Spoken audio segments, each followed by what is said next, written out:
this has to be the most asked or requested video for us to watch. We have been asked multiple times throughout all our videos. There's always at least one person throughout our videos that says, you need to watch War of the Roses. And me, for one, I did not know what the War of the Roses was, because we have a radio show here called War of the Roses, which, you know, you're trying to find out if your spouse is cheating on you or not. Yes, which one I was trying to find a video for us to watch. A lot of that was coming up. Yeah, so that's like the battle between husband and wife. And I'm assuming that this is where that came from. Mm-hmm. And I am very excited because I see the Yorks and the Lancaster. And in our next video, you will see us in York. So hit like and subscribe for that. We are watching a video, War of the Roses, the Yorks versus the Lancasters by History Mapped Out. And we are super excited to see what all the hullabaloo is about the War of the Roses. Hullabaloo. Hullabaloo. All right, guys, all these right here, these are our Patreons. They help support the channel and our adventure. This is Tiffany. I am Rich. This is War of the Roses. Let's check it out. Edward III was a remarkable monarch. He initiated the 100 Years' War and achieved many victories on the battlefield. He also reformed the feudal system of England, restoring the title of Duke to members of the royal family and granting it to all 5 of his sons. Edward concentrated power in himself, and as soon as he died, the system he had built began to crumble. The Wars of the Roses are thought to have begun in 1455, though the underlying conflict between the York and Lancaster dynasties can be traced back to the death of Edward III in 1377. The first son, Edward the Black Prince, was supposed to inherit the power, but he died before his father. Even so, the crown did not pass to another son of Edward III. I want to know why it was called the Black Prince. I want to know why he died so young. That was not supposed to happen. But instead to his grandson. Richard II, the son of the Black Prince, became king at just 10 years old. Wow. The Council of Regents for the young king was led by Edward III's third son, John of Gaunt. He already had experience in governance, as he had managed the kingdom while his father was ill, and continued to do so during Richard II's reign. It is important to note that it was John of Gaunt who inherited Lancaster through marriage, making him the first Duke of Lancaster. His illegitimate son John became the Earl of Somerset. Together, they would become crucial supporters of the Lancasters in the upcoming war. Richard II proved to be an inept king. He was easily swayed and thoughtlessly granted titles. Revolts began to rise against him, including the Peasants' Revolt, as well as the Lords Appellants Rising. In the Lords Appellants Rising, the king's cousin, Henry Bolingbroke, the son of John of Gaunt, participated. Later, Richard exiled him from the country and disinherited him after his father's death. That same year, the king went to fight in Ireland. This futile endeavor became the perfect opportunity for Henry Bolingbroke to return home and raise a rebellion. On his way to London, he was supposed to be stopped by his uncle, Edmund of Langley, the fourth son of Edward III and the first Duke of York, who had founded the dynasty by inheriting the relevant lands. As a representative of one of the wealthiest families in England, Edmund decided that he would strengthen his position even further by siding with Henry and abandoning. So how did this work? Was this like, we understand there was a king, but was the king as powerful back then with all these, or was it like a king and a bunch of just different factions throughout the country? Yeah, I don't get it. Yeah, like, it was like, okay, you got York right here. Was York pretty much doing its own thing? Not as like an independent. Obviously, they all said they was under the king, but how much was they actually under the king? Or were they kind of, because it seemed like they was all fighting for power, and it seemed like more of like when the king showed up, they'd be like, "Oh, Richard, you're so great, hail King Richard." And then when he left, he's like, "All right, let's get back to doing what we was doing." Mm-hmm. Like, is that more or less what it was? The king. Together with his son Edward of Norwich, who commanded Richard's forces, they avoided battle and switched allegiance to Bolingbroke. The Yorks and Lancasters united as the most powerful dynasties in England, and for the first time, the throne was held by a Lancaster, Henry IV. His first order was to imprison the old king. So Henry the Fourth, this is 14. Is that direct line to Henry the Eighth? I don't know. That's the hardest thing for me about this is knowing. No, there would have to be 4 more King Henrys, wouldn't there? Yeah. So, but it might be the line, but I don't know. Where he is believed to have died, starved to death. Naturally, in the eyes of some English lords, Henry appeared to be a common usurper. In the very first year of his reign, a group of 4 earls conspired to kill the king at a tournament and restore the then still living Richard II to the throne. Henry was saved by his cousin, Edward of Norwich, who initially participated in the conspiracy, but later revealed the names of all the traitors. That same year, the Welsh, led by Owen Glendower, revolted against the English. This uprising lasted for 15 years and was only suppressed by the next king and son of the previous one, Henry V. With a numerical advantage and by reconciling with some Welsh lords, he regained control of Wales. Nonetheless, by using French support for the Welsh rebels as a pretext, he reignited the 100 Years' War. Lords also conspired against Henry V, planning to kill the king on his way to France and place Edmund Mortimer, another descendant of Edward III but through his mother's line, on the throne.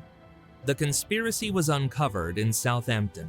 The conspirators, including Richard Cambridge, the younger brother of the Duke of York, Edward of Norwich, were sentenced to death.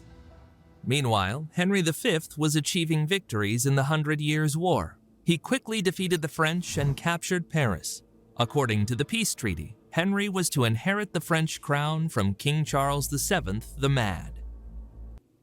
So wait, he used France's help to get Wales back and then fought against France? Seems like it.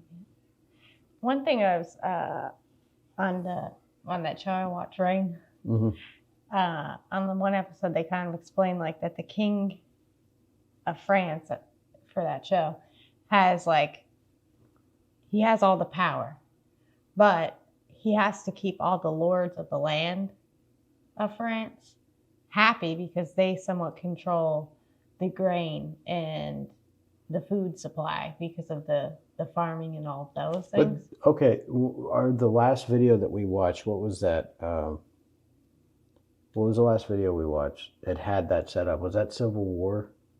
Was it the Civil War video? Yeah, I think.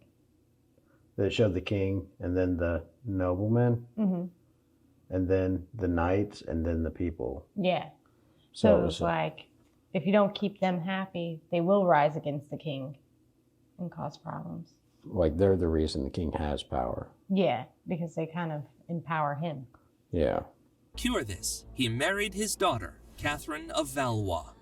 This played a cruel trick on the Lancasters, as Henry's son, the future King Henry VI, inherited madness from his French grandfather. There was another grim piece of news for the Lancasters. Edward of Norwich, who died childless at the Battle of Agincourt, left the title of Duke of York to his nephew Richard, the son of the very Earl of Cambridge whom the king had recently executed.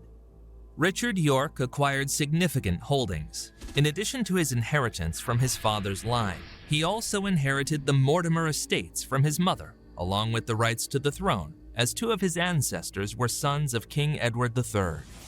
Becoming the richest and one of the most influential lords in England, Richard lacked only the authority of a military leader. As he grew up, he began to earn his reputation, and quite successfully. Starting in 1436, Richard took command of English forces in France. Henry VI of the Lancaster dynasty became king when he was less than a year old. Thus, a regency council ruled in his place during his early years, with its members constantly squabbling. When Henry VI grew up, he never became a strong monarch and married the influential Margaret of Anjou. The queen effectively took control of the governance.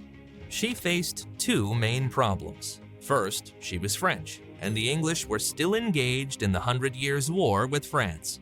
Second, her power relied on William de la Pole, Duke of Suffolk, and Edmund Beaufort, Duke of Somerset, men loyal to the Queen but inept military leaders. At the end of 1446, Edmund Beaufort displaced Richard York from his position and immediately suffered several defeats, significantly reducing English holdings on the continent.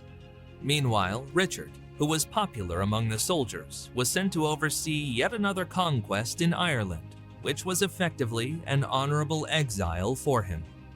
Naturally, neither Margaret nor her favorites won the affection of the English. They were accused of betraying England and intentionally suffering defeats for the benefit of France. Internal problems also mounted. Officials borrowed so aggressively in the name of the feeble king that by 1450, the English crown's debt was 12 times the annual budget.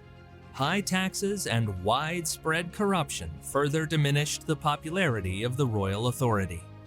Unrest began to escalate when the Queen's favorite, William de la Pole, was captured at sea on his way to France and killed.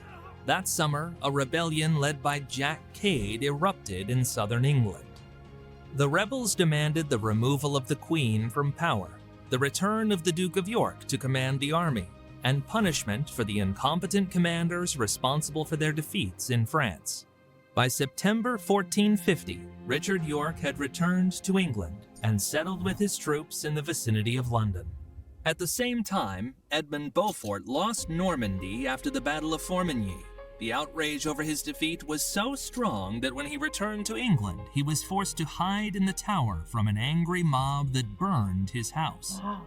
Amidst this, Richard York's popularity continued to rise. He returned to his ancestral lands, gathered his supporters, and a year later set out on another march toward London. This turned out to be a mistake, as Lancaster supporters also gathered forces outside the city walls. Instead of successfully seizing the capital, Richard had to swear allegiance to the king. In 1453, following news of a defeat in France, Henry VI's illness worsened. Richard York, a favorite among the soldiers, was appointed Lord Protector. Taking advantage of his new power, he imprisoned Edmund Beaufort, removed unpopular officials, and finally paid the long overdue wages to the soldiers stationed in Calais. For this, though, he had to borrow money in his own name. Overall, the Yorks would have a particular history with debts throughout this conflict. It is important to note the significant changes occurring in England during these years. Ordinary English people were dissatisfied with the defeats in France. In contrast, the great feudal lords significantly expanded their armies. While armies had previously consisted solely of knights who pledged allegiance and typically numbered in the hundreds, now mercenaries who had fought in France for generations were returning. Unwilling to return to peaceful life, they were hiring themselves out to the lords. Lesser knights, who had holdings only in conquered lands in France and were nobodies in England, also became mercenaries. In addition, the ranks of mercenaries were filled by various younger or illegitimate sons of lords who did not lay claim to their parents' inheritance. This is what Ivy League universities you can get into with a 3.6 GPA. 90% is... It was these changes that allowed the Yorks, Lancasters, and other noble families to recruit thousands of soldiers for their armies. While dukes had previously only dreamed of waging... So they just all started just turning into a giant gang war. They was just all prepping for something. The tensions in that. You got people coming home from battle and stuff, and they just don't want to stop fighting. It seemed like this would be a very high tension in the UK's history. I would say England's history, because you see Scotland's not involved in this. No. And Ireland's just a battleground at this point. So this is just England. Oh. Against one another, now they had the means to make those dreams a reality. That same year, in 1453, the Percys, allies of the Lancasters, and the Nevilles, supporters of the Yorks, ignited a war between themselves over land disputes. It became clear in England that both sides of the conflict were ready to take up arms, and peace in the kingdom would be elusive. In London, two distinct factions ultimately formed. In the future, William Shakespeare divided them by the color of their roses. York supporters were symbolized by the white rose, while Lancaster supporters were represented by the red rose, hence the name of the conflict. Despite the improbability of this version, historians have found it more appealing than dry academic terminology. In reality, the factions chose symbols based on their family coats of arms. In Yorkshire, the white rose was indeed popular in ornaments and appeared in Yorkist symbolism, but it was not the main emblem. The red rose of the Lancasters did not exist at that time. It is likely that Shakespeare invented the red rose simply to explain the origins of the Tudor white and red rose. Some suggest that the symbol of the Lancasters was the swan on their livery, but this was only worn by knights from the Queen's lands, demonstrating their loyalty to her. In 1455, Henry VI recovered. Richard York lost power once again. Edmund Beaufort was released from the Tower and took command of the Lancastrian forces. At that time, rumors circulated in England that Edmund was the Queen's lover. At that time, VI recovered. Richard York lost. Some suggest that the symbol of the Lancasters was the swan on their livery, but this was only worn by knights from the Queen's lands, demonstrating their loyalty to her. In 1455, Henry VI recovered. Richard York lost power once again.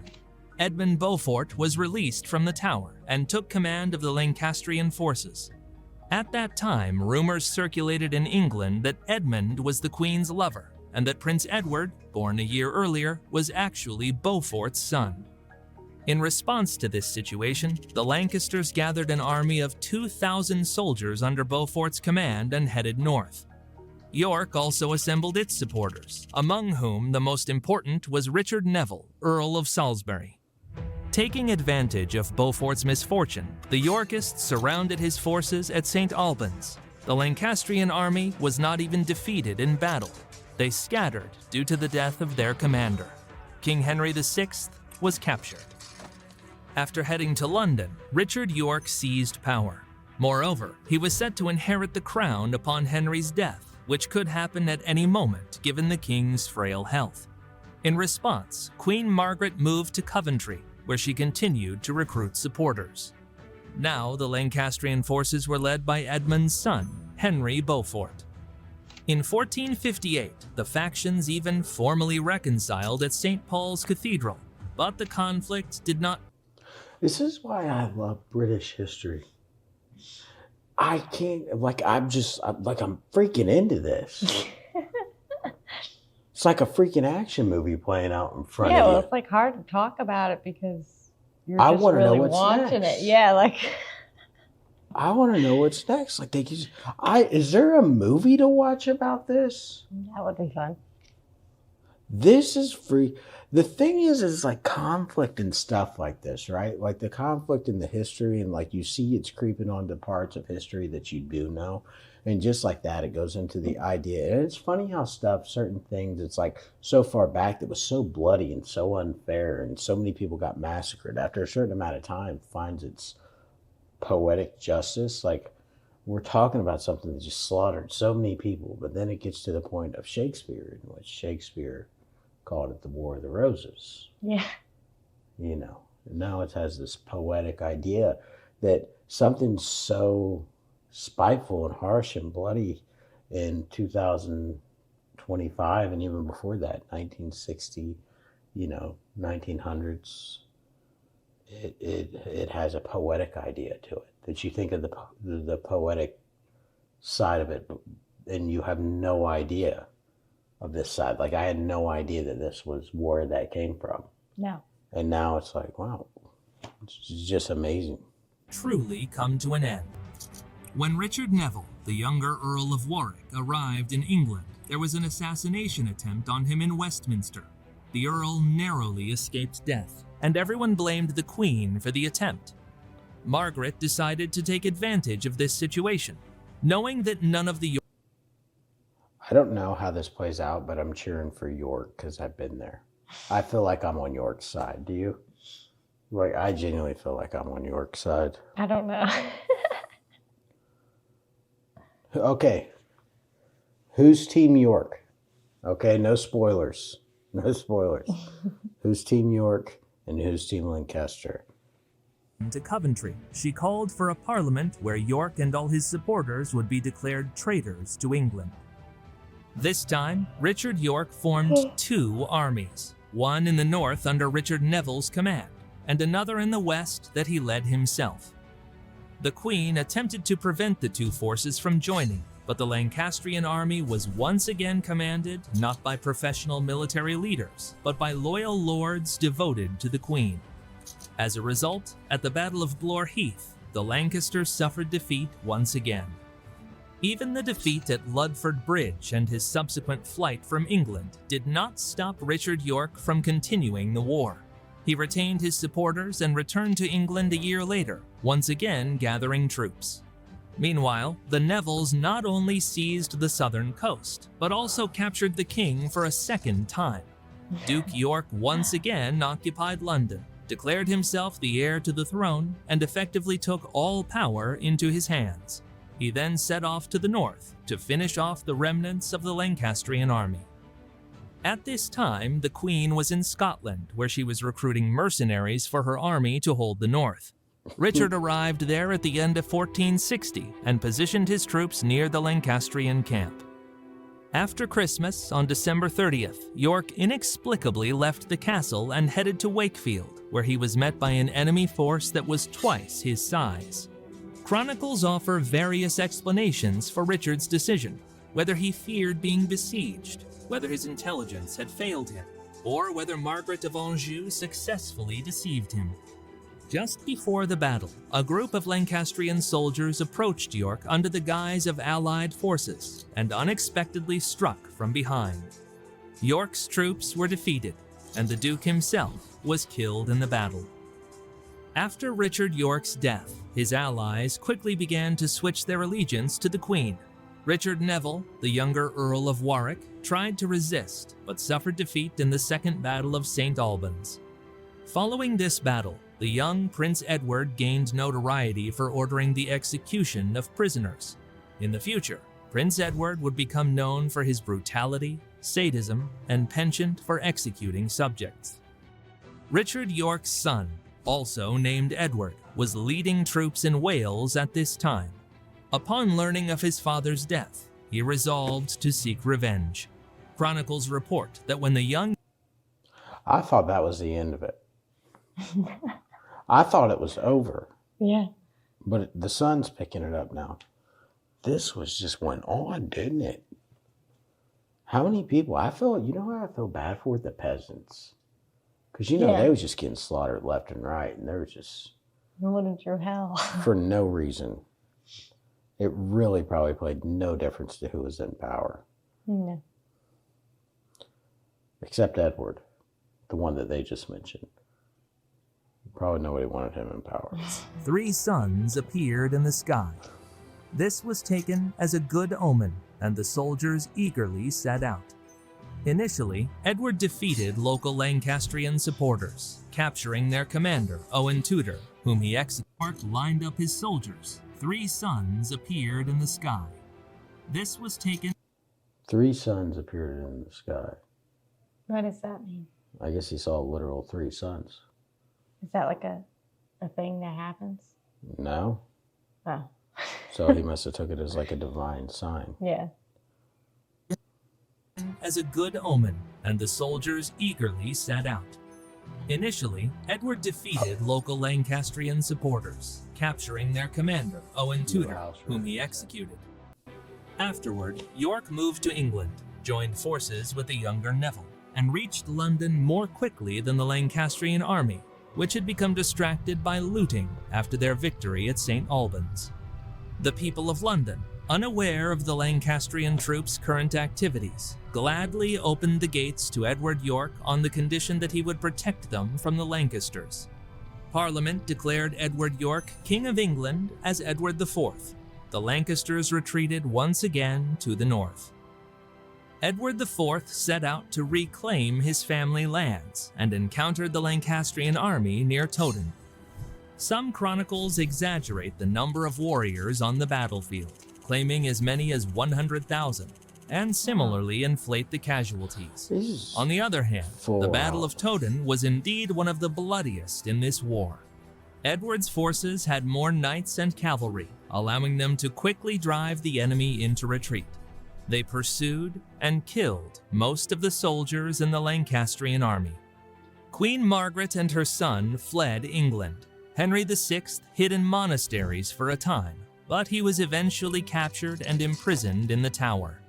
In England, aside from a few minor Lancastrian uprisings, during which Henry Beaufort was killed, peace reigned for decades. This tranquility was disrupted by the Earl of Warwick. During Edward IV's reign, Warwick became the wealthiest and most influential lord, holding numerous positions, and arranged marriages between his daughters and the king's younger brothers, George, Duke of Clarence, and Richard, Duke of Gloucester. The Earl of Warwick was deeply disappointed with the king when Edward IV secretly married Elizabeth Woodville. As the king stopped heeding Warwick's advice on foreign policy, serious disputes arose between them. When Edward refused to marry his brother to Warwick's daughter, the Earl raised a rebellion, defeated the king, and imprisoned him. Eventually, Warwick reconciled with the king, but only to flee England a year later and forge an alliance with Margaret of Anjou. Along with Warwick, the king's brother George also went to France. The conspirators supported. Is it just me, or does Margaret of Anjou seem like the hell poker in all this? Yeah, Like she she's does. just been in the background the whole time, just making sure shit stayed rolling. Every time it seemed to get good, she'd start something again. Yeah. I want to do more research on her. By the French, landed in England and surrounded the Yorkist forces. Edward IV fled the country. Henry VI was freed from the Tower and was proclaimed king again, while real power was seized by the Earl of Warwick. For these actions, his contemporaries dubbed him the Kingmaker. A year later, Edward IV, with the help of the Burgundians, returned to his homeland. In the Battle of Barnet, he defeated Warwick and set out to pursue Edmund Beaufort, the younger, who was with Queen Margaret and Prince Edward. Catching up with them at Tewkesbury, King Edward IV defeated the Lancastrian army. Beaufort and Prince Edward were executed after the battle, while the Queen was imprisoned until she was ransomed by the French king. Soon after, the former King Henry VI died. Most historians believe he was murdered on Edward IV's orders. The country experienced another decade of peace. During this time, England was only briefly shaken by the minor rebellion of the Earl of Oxford, a short-lived war with the French that yielded nothing, and a conspiracy led by the king's brother George, Duke of Clarence. The conspiracy was uncovered, and the Duke was executed. Legend has it that he was drowned in a barrel of wine. Yeah, we Yet heard this about peaceful that. period came to an end when King Edward IV died in 1483. His son, We heard about that at the Tower of London, on the tour Yeah, of the the Tower tower. of London. They said that. Edward V, inherited the throne at the age of 12, but was never crowned. Richard of Gloucester, the young Wait. king's uncle from the York dynasty, became Lord Protector. Died in 1483. His son, Edward V, inherited the throne at the age of 12, but was never crowned.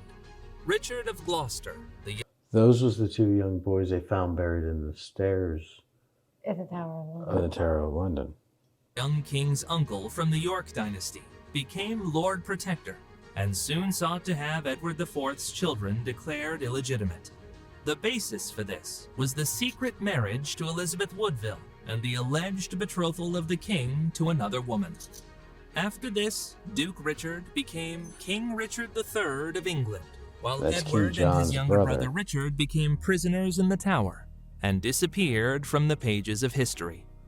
The fate of the princes remains unknown.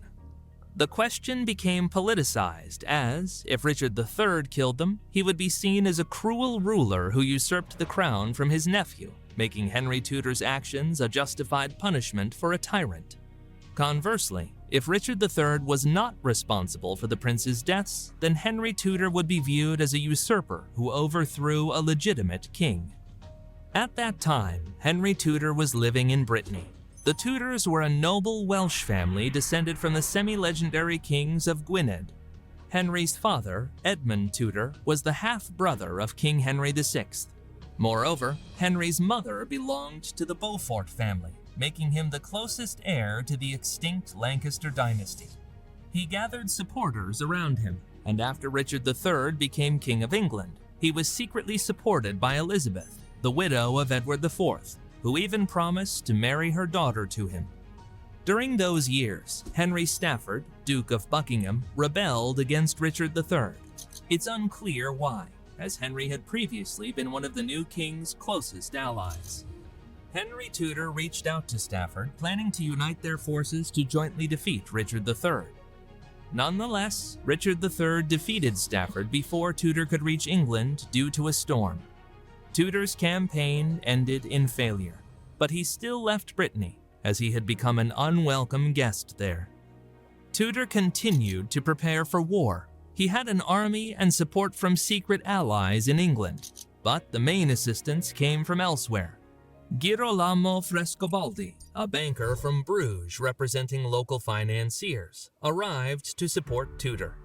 The issue was that the Yorks had accumulated a lot of debt during the wars. They owed the Medici Bank, which had just relocated from London to Bruges, 50,000 florins. Richard III had no intention of repaying these debts, as he was arrived to support Tudor. The issue was that the Yorks had accumulated a lot of debt during the wars. They owed the Medici Bank, which had just relocated from The Medici. Is that Medici? Is that the Italian family? Like Catherine Medici. What was her name? Catherine Medici. Yeah, was that? It had to be the same people. She was, I don't know where she was from, but she was King Henry's. She was from Italy. Yeah. Yeah. King Henry of Francis. Was she a nobility? Or was she don't come know. from bankers? I don't know. She might have just, no, she wasn't, Well, she'd have been nobility if it was. she was not royal. That's probably. 1,000 florins. Richard III had no intention of repaying these debts, as he was king and felt untouchable by mere bankers. Therefore, Frescobaldi financed Tudor to help him overthrow the king debtor. With the funds he received, Henry strengthened his army with 2,000 French mercenaries and acquired the technological novelty of the time, firearms. In 1485, he set sail for England with an army of 5,000 soldiers. Tudor's forces landed in Pembrokeshire, where they were immediately bolstered by units of Welshmen who felt closer to the Tudors than to the Yorks. After securing Wales, Henry marched into England, where many minor lords began to defect to his side. At this time, Richard III was gathering forces in Leicester. To secure the loyalty of his vassals, he began taking their sons as hostages. This practice was old, but had become unpopular in those years. Not long before, Richard III's wife had died. Rumors quickly spread that Richard York had poisoned her to free himself for marriage to his niece Elizabeth. The longer Henry stayed in England, the fewer chances Richard had for victory. Thus, he decided to confront Tudor. The armies met on Bosworth Field. Richard III's Yorkist forces were 1.5 times larger and held the higher ground. Still, the day before the battle, one of York's most prominent vassals, Thomas Stanley, who was Henry's stepfather, switched sides and attacked the Yorkist positions. Richard III could not bear such betrayal. He gathered a small group of loyal knights and charged into battle, aiming to kill Henry. He almost succeeded. Tudor's entourage was decimated, and only reinforcements saved Henry. Richard III was surrounded and fell, becoming the last king of England to die on the battlefield. Henry Tudor was proclaimed the new king, Henry VII. The Wars of the Roses came to an end, and barring some Yorkist uprisings, the Tudors brought peace to England. This conflict became a pivotal event in English history. Medieval England, which entered the war with lords and knights, emerged with cannons and mercenaries. The war dealt a severe blow to feudal families. Some simply vanished from history, while others weakened to the point of losing any political power.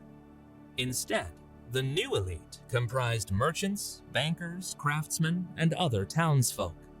As a result of the war, not only did the dynasty on the throne change, an entire era. That was freaking cool. That was amazing. Stuff like that is why I love British history. I love that. I freaking love that. There was so much stuff that you could, there was other things in here that was like 3.5 hours long. It totally makes sense why now. I see one that was like 4.5 hours long too. You could dedicate part of your life to that. That is freaking cool. That was like everybody was against everybody. Yeah, and it's like, well, if you want to know why or who this one was or who that one was, it's like it'd take you forever to find it all out. It was real life, and like on that final battle, like the shift of sides of Stanley decided to go with, like, just to set it into the future, and like we're seeing what's exciting for me, right? What's really exciting for me, what I think is really cool. First of all, everybody who suggested this for the past year, I'm sorry it took us so long to get to this, but this was worth it. Like, there's so many different little sections I would like to go into. It got me excited because I was Team York. Yeah. We could have done better on the field. We could have done a little bit better, not gonna lie. Lost the ball a couple of times, few turnovers. We came in strong at the end, but at the end of the day, it wasn't our game, you know? Yeah. It wasn't our game. Tudors came in stronger. It was the underdog, and we didn't pay much attention to them. And that was our fault. That was where we messed up. But just watching it play back and forth and back and forth and back and forth, and like, I guarantee you there's so many stories to that, and like hearing bits and pieces. British history for me personally is like a big, at first it seemed like this linear idea of what you think history is. Yeah. But now it just seems like a picture that sections are just like presenting itself. Mm-hmm. Like, you don't know how exciting it is for us to be like, like when we took a tour of, you'll see in York, and then you'll see us I'll post a video right here of going to the Tower of London and then making mention of someone being in wine and killed in wine, or the two princes who was killed, and not really having much of a thought of that. And then as we're proceeding, all these random little stories like that is starting to fall into place into context of history, right? I had no idea where the War of the Roses fell. No. A few weeks ago, we posted a video of York and Oxford, or of Oxford, talking about King Henry VIII. And I didn't know when we was going to watch the War of the Roses, we was basically seeing how the Tudors came into power. Yeah, it's like you hear about one little thing, and you don't really get that thing. You don't get that thing, and you hear something else that kind of connects. Yeah. More and more. So it's more just like, instead of like what you were saying, like, yeah, linear, it's more like, here's a big puzzle. Yeah. And we just find random little pieces, and then the more you click them together, the more it all makes sense. Yeah. And Tiffany is actually kind of an expert on one, but we're waiting. You have to like and subscribe, because there's going to come a part that Tiffany's just going to bust loose and show you everything she knows, because there's a little piece that she's just like really, really into that I don't know nothing about. But we'll make it to that. Thank you for suggesting this. I'm probably going to do more research on this. If you guys know more information, leave it down below. If you like the video, like and subscribe. I am Rich. And I'm Tiffany. And that was War of the Roses.